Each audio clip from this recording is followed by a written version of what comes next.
Nah, berikutnya adalah rangkaian paralel. Untuk rangkaian paralel sendiri itu beda sama rangkaian seri. Kalau rangkaian seri kan tadi arusnya sama, tegangannya beda-beda. Kalau paralel itu kebalikannya, arusnya beda-beda dan tegangannya sama.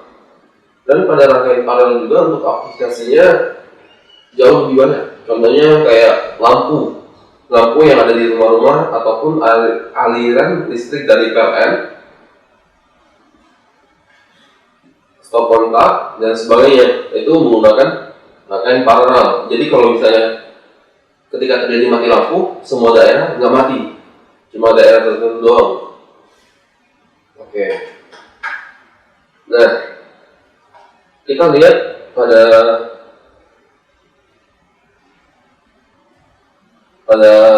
PPT, karena harus berbeda-beda, kita bisa tuliskan kalau arus yang masuk, arus total akan masuk ke cabang pertama dan cabang kedua dan cabang ketiga dari rangkaian paralel, sehingga kita bisa tuliskan I1 tambah I2 tambah I3 akan sama dengan arus totalnya.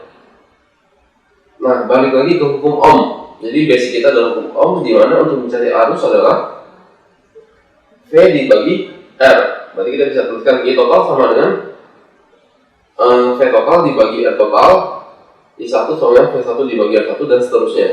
Nah, kita bisa tuliskan kalau masukin ke persamaan I total sama dengan I1 tambah I2 tambah I3, bisa dituliskan V total dibagi R total sama dengan V1 dibagi R1 ditambah V2 dibagi R2 ditambah V3 dibagi R3.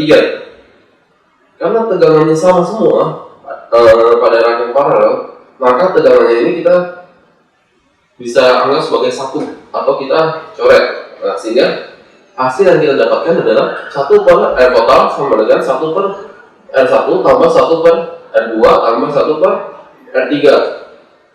Nah, kalau ada kelanjutannya tinggal ditambahin saja. Oke. Berikutnya adalah masuk ke bagian pembagi arus. Ketika masuk ke bagian jadi pada rangkaian paralel itu tadi kan arusnya berbeda-beda. Nah, untuk mencari berapa sih arus yang masuk ke setiap cabangnya, itu kita gunakan rangkaian pembagi arus, di mana kita gunakan dari sifat paralel sendiri, yaitu tegangannya sama. Maka V total akan sama dengan V1, akan sama dengan V2, akan sama dengan V3. Nah, saya sama seperti rangkaian seri tadi, saya pakai V total dan V1, sehingga saya akan menghasilkan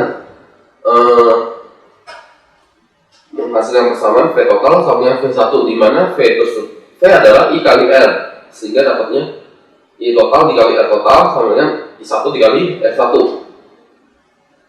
Nah, untuk mencari I1 nya sendiri kita lakukan pindah luas, sehingga dapatnya I1 sama dengan R total dibagi R1 dikali I total.